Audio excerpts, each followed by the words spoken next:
سمير الوافي اليوم جلسه الاستئناف نتاعو واذا كانت صارت الجلسه لانه فما اضراب نتاع القضاة، لكن يقولوا البارح روضه قرافي معنا تقول فما جلسات المستعجله باش تمر هل ان شاء الله يعتبروها مستعجله ينظر فيها، وان شاء الله ان شاء الله يخرج سمير الوافي، لانه فما شكون عملها الحكايه وانا قريتها في نسخه من محضر بحث معناتها قال انا عملتها باش نخرج سمير الوافي من قناه الحوار.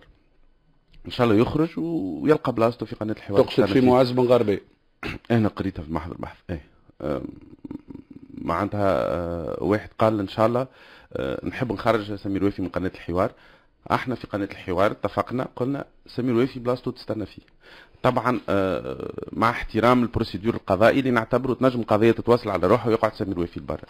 باز في الماتينال نتاع الاذاعه الوطنيه نوف الورتالي يصرح كونه قرا محضر البحث واللي يقول فيه معز بن غربيه. عملت هذا الكل مع العلم اني ما جبتش اسم معز بن غربيه. انا قلت معز بن غربيه انت تقصد فيه، انا وضحت للعباد.